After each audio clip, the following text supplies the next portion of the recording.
This is a reading from the Poem of the Man God by Maria Voltorta, Volume 1, Episode 98. Jesus on the Lake of Tiberias, Lesson to his disciples near the same town, 5th of February, 1945. Jesus is with his 13 disciples on the Lake of Galilee. There are 2 boats with 7 people in each.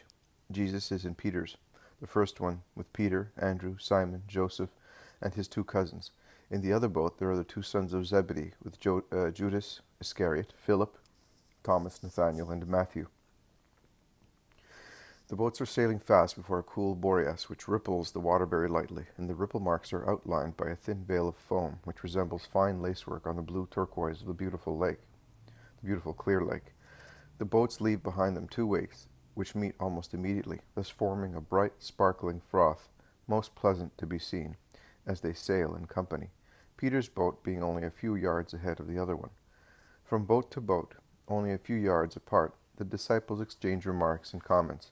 I thus understand that the Galileans are illustrating and explaining to the Judeans the various spots of the lake, their trades, the important people who live in the area, the distance from their starting point to the place of arrival, that is, from Capernaum to Tiberias. The boats are not being used for fishing. They are only carrying passengers. Jesus is sitting on the prow and is evidently enjoying the beauties of nature around him, the quietness, the blue sky, and the lake, the latter encircled by green shores, where many white villages stand out against the green of the countryside.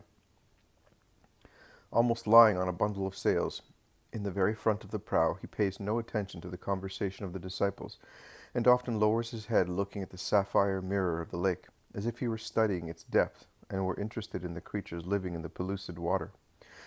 I wonder what he's thinking about. Peter addresses him twice to find out whether the sun is annoying him, as it has already risen from the east and is shining full on the boat, and is already warm, although not hot. And the second time he asks him if he wants some bread and cheese like the others, but Jesus does not want a tent or any bread, and Peter leaves him alone. A few small leisure boats, almost the size of a shallop, but fitted with purple canopies and soft cushions, cut across the course of the fishermen's boats. Shouts, bursts of laughter, and the smell of perfumes go by with them. They are full of beautiful women, many merry Romans, some Palestinians, and a few Greeks. This I gather so from the words of a thin, slender young man, as brown as an almost ripe olive, smartly dressed in a short red tunic,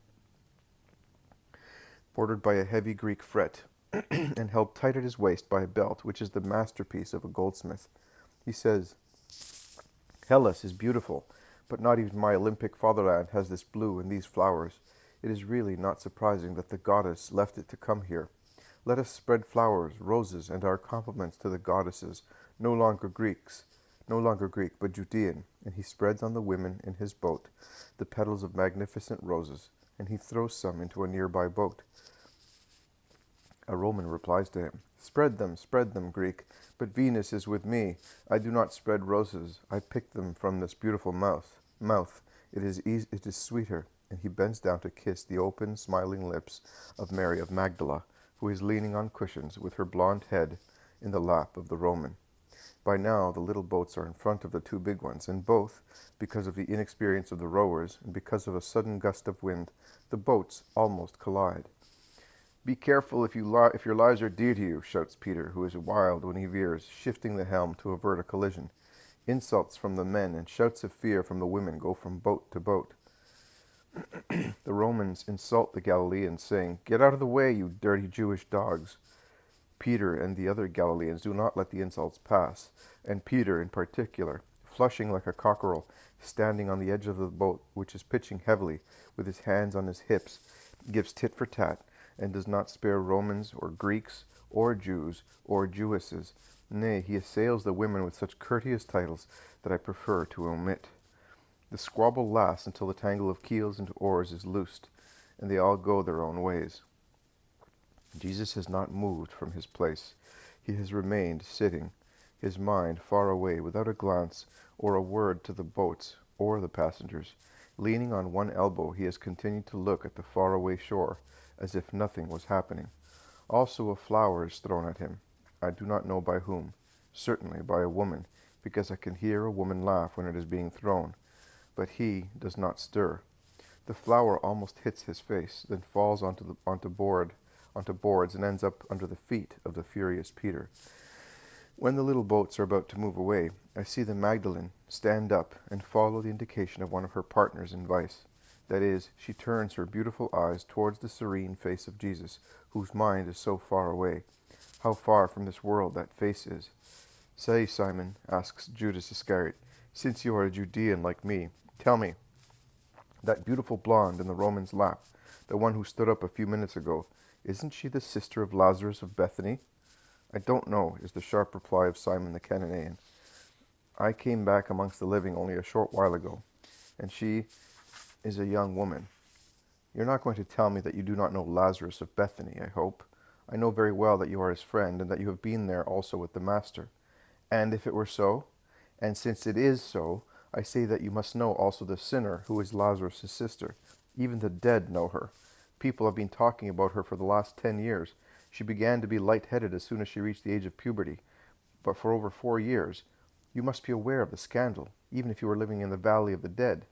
The whole of Jerusalem talked about her, and Lazarus shut himself up at Bethany.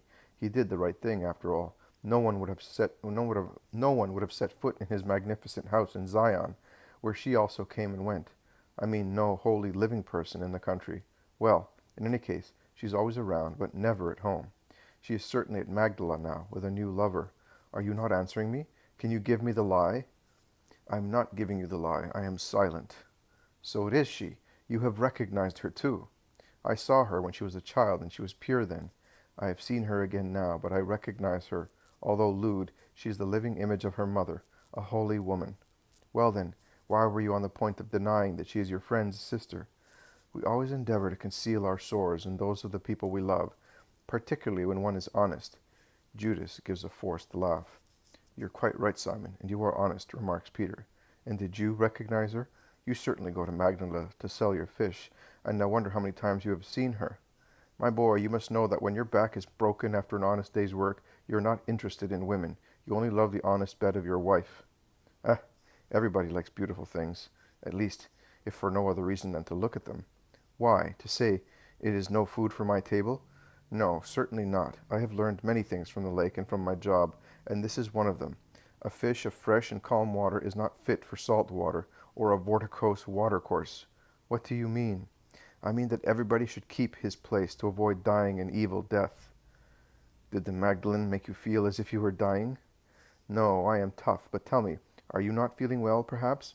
Me? Oh, I didn't even look at her. You liar.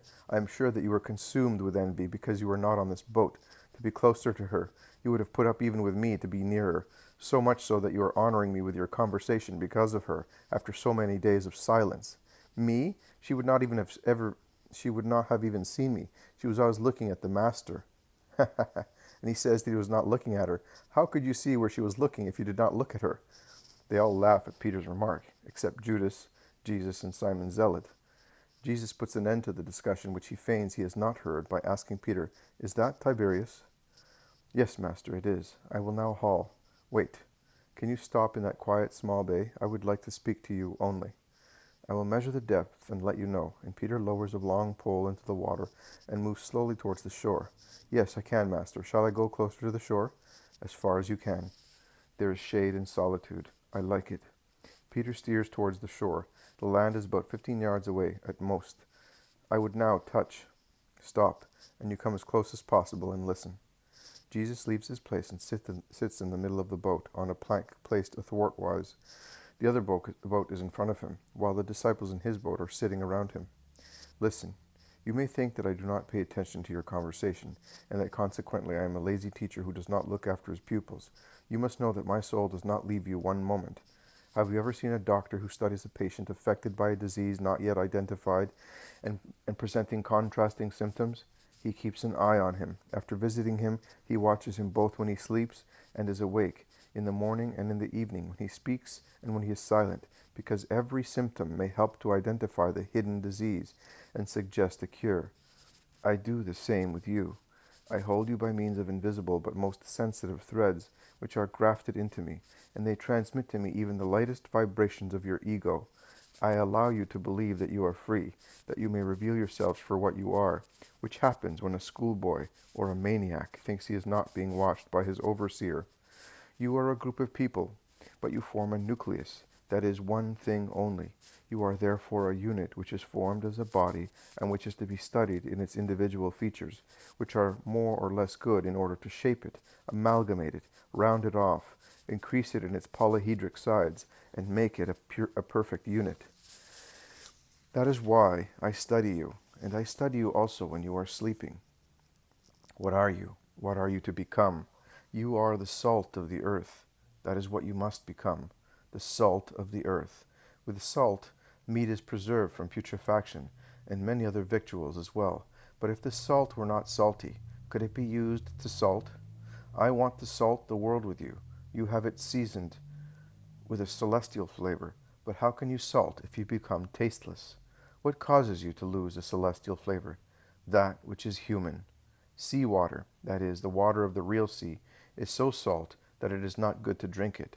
And yet, if one takes a cup of sea water and pours it into an amphora of fresh water, then one can drink it, because the sea water is so diluted that it has lost its biting strength. Mankind is like fresh water mixed to your celestial saltness. Again, suppose we could take a little stream of water from the sea and get it to flow into this lake. Would you be able to trace that tiny stream? No, it would have been lost in the fresh water. That is what happens to you when you immerse, or rather you submerge your mission in so much humanity. You are men, I know, and who am I? I am he who has all the possible strength. And what do? I communicate such strength to you after calling you. But what is the use of communicating it to you if you dissipate it under avalanches of human influences and sentiments? You must be, the light of the world. I chose you, I, the light of God amongst men, that you may continue to illuminate the world, after I have gone back to the Father. But can you illuminate if you are smoky lamps which have gone out? No. Nay, with your smoke, an ambiguous smoke is worse than a completely extinguished wick. You would darken the dim light that the hearts of men may still have. Oh, miserable are those who will apply to the apostles seeking God, and instead of light will receive smoke. It will be scandal and death for them, but the unworthy apostle will be cursed and punished. Your destiny is a great one, and a great, tremendous commitment as well. But remember that that who has been given more is obliged to give more, and you have been given the most, both in the way of education and of gifts. You are educated by me, the Word of God, and you receive from God the gift of being the disciples, that is, the continuators of the Son of God. I would like you to meditate upon your election, to examine yourselves thoroughly, to weigh yourselves, and if anyone feels that he is suitable only to be a believer, I will not even say, if anyone feels he is but an unrepentant sinner, I only say, if anyone feels that he is suitable only to be a believer, but does not feel the strength of an apostle, let him withdraw. The world is large, beautiful, sufficient, varied enough for those who love it. It offers all the flowers and all the fruit suitable for the stomach and the senses. I offer but one thing, holiness, and on the earth it is the meanest, the poorest, the roughest, the thorniest, and the most persecuted thing that exists. In heaven, its meanness is changed into immensity, its poverty into riches, its thorniness into a flowery carpet, its hardness into a smooth, pleasant path, its persecution into peace and beatitude. But here it is a hero's labor to be a saint. That is all I can offer. Are you willing to remain with me? Do you not feel like staying? Oh, do not be amazed or sorry. You will hear me ask you this question many times, and when you hear it, please think that my heart weeps asking it, because it is wounded by your insensibility to your vocation. So examine your own consciences, then judge with honesty and sincerity, and then make up your minds. Make up your minds so that you may not become reprobates. Say, Master, friends, I realize that I am not made for this life. I kiss you goodbye, and I say to you, pray for me. Better so than to betray. Better so. What do you say? Betray whom? Whom? Me, my cause, which is the cause of God, because I am one thing with the Father, and yourselves. Yes, you would betray yourselves. You would betray your souls, giving them away to Satan. Do you wish to remain Jews? I will not force you to change, but do not betray. Do not betray your souls, Christ and God. I swear that neither I nor those faithful to me will criticize you, neither will they have you despised by the faithful crowd. A short while ago one of your brothers said a great word. We always endeavor to conceal our sores and those of the people we love. And he who would go away would be a sore, a cancer, which after growing in our apostolic body would come off because of its total gangrene, leaving a painful mark which we would carefully keep hidden. No, do not cry, you who are the better ones. Do not cry. I bear you no grudge. Neither am I intolerant, seeing you so slow. You have just been chosen, and I cannot expect you to be perfect. I will not even demand it after some years, after repeating 100 or 200 times the same things in vain. Nay, listen, in a few years' time you will be less fervent than now, that you are neophytes. Such is life, such is mankind. You lose impetus after the first leap. But, Jesus springs to his feet, I swear to you that I will win. Purified by natural selection, fortified by a supernatural mixture, you, better ones, will become my heroes, the heroes of Christ, the heroes of heaven. The power of the Caesars will be like dust as compared to the regality of your priesthood. You, poor fishermen of Galilee, you, unknown Judeans, you, mere numbers in the mass of present men, will become more famous, more acclaimed, more venerated than Caesar, and than all the Caesars the world ever had or will have.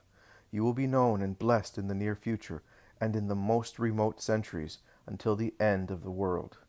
I appoint you to such sublime destiny because you are honestly willing, and I will outline the essential features of the apostolic character, so that you may be fit for your destiny. Be always vigilant and ready. Your loins should be always girded up, and your lamps always lit, as if you were to leave any moment, or to run to meet someone who is arriving. You are, in fact, and will be until your death, the indefatigable pilgrims, looking for wanderers, and until death puts them out, your lamps are to be held high up and lit to show the way to misguided souls coming towards the fold of Christ. You are to be faithful to the Master who appointed you to such service. That service will be rewarded whom the Master always finds vigilant. That servant will be rewarded whom the Master always finds vigilant, and upon whom death comes in the state of grace. You cannot and must not say, I am young, I have time for this and for that, and then I will think about my Master, my death, my soul. Young people die like old ones, and strong men like weak ones, and old and young, strong and weak, are equally subjected to the assaults of temptation. Be careful, because the soul can die before the body, and you may unknowingly carry around a putrid soul. The dying of a soul is so imperceptible, like the death of a flower, not a cry, not a convulsion. It inclines its flame like a tired corolla and goes out. Later, sometimes after a long time, sometimes immediately after, the body realizes it is carrying a verminous corpse within itself. It becomes mad with fear and commits suicide to avoid such union. Oh, it does not avoid it. It falls onto a swarm of snakes in Gehenna with its very verminous soul. Do not be dishonest like brokers or pettifoggers who side with two opposite customers. Do not be as false as politicians who call this man and that man a friend, whereas they are enemies to both of them. Do not act in two different ways. You cannot laugh at God or deceive him. Behave with men as you do with God, because an insult to man is an insult to God. Let God see you as you wish to be seen by men. Be humble. You cannot reproach your master for not being so. I set the example. Do as I do. Be humble, gentle, patient. That is how the world is conquered, not by violence or force. Be strong and violent against your vices. Extirpate them at the cost of breaking your hearts. Some days ago I told you to watch over your eyes, but you do not know how to do it. I tell you, it would be better to become blind by pulling out covetous eyes rather than become lustful. Be sincere. I am the truth, both in sublime and human things. I want you to be genuine, too. Why be deceitful with me, or your brothers, or your neighbor? Why cheat people? Proud as you are, why do you not say, I do not want people to find out that I am a liar? And be sincere with God. Do you think you can deceive him with long, manifest prayers? O poor children, God sees into your hearts. Be chaste in doing so, also in giving alms. An exciseman knew how to be so before his conversion. And are you not capable? Yes, I am praising you, Matthew, for your chaste weekly offer, which only the Father and I knew was yours, and I am quoting you as an example. Also that is a form of chastity. My friends, do not disclose your goodness as you would not undress a young daughter before a crowd of people. Be virgins in doing good. A good act is a virgin when it is free from any connection with thoughts of pride and praise, or from incentives of pride. Be faithful to your vocation to God. You cannot serve two masters. A nuptial bed cannot hold two brides at the same time. God and Satan cannot share your embraces. Man cannot, neither can God nor Satan share a treble embrace contrasting with the three embracing one another. Be averse to the lust for gold, as well as to the lust for the flesh, to the lust for the flesh as to the lust for power. That is what Satan offers you. Oh, his deceitful riches, honor, success, power, wealth, obscene markets, where your souls are the legal tender. Be satisfied with little. God gives you what is necessary. It is enough. He guarantees that for you as he does for the birds of the air, and you are worth much more than birds. But he wants reliance and moderation from you. If you rely on him, he will not disappoint you. If you are moderate, his daily gift will be sufficient for you. Do not be heathens by being of God only by name. Those are heathens who love gold and power, to appear as demigods, more than they love God. Be holy, and you will be like God in eternity. Do not be intolerant. Since you are all sinners, behave to others as you would like others to behave to you, that is, with mercy and forgiveness. Do not judge. Oh, do not judge. You have only been with me for a short time, and yet you have seen how many times I, although innocent, have been wrongly judged and accused of non-existent sins. A bad judgment is an insult, and only true saints do not pay back in the offender's coin. Refrain therefore from offending, so that you may not be offended. Thus you will not fail in your duties, either to charity or to holy, dear, kind humility, which is Satan's enemy. Together with chastity, forgive, always forgive. Say, I forgive, Father, that I may be forgiven by you of my numberless sins. Improve hourly with patience, perseverance, heroism. Who told you that it is not painful to become good? Nay, I tell you, it is the greatest labor, but the reward is heaven, and it is therefore worthwhile getting exhausted in such labor. And love.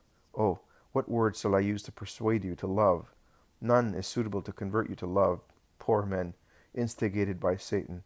So I say, Father, hasten the hour of purification. This land and this flock of yours are dry and diseased, but there is a dew that can cleanse and soothe them. Open its fountain. Open me, Father. Here I am burning with the desire to fulfill your will, which is also mine, and of the eternal love. Father, Father, Father, look at your Lamb and be its sacrificer. Jesus is really inspired, standing, his arms stretched out in the shape of a cross, his face raised towards the sky, in his linen tunic, and with the blue lake behind him. He seems a praying archangel. The vision ends on this gesture of his.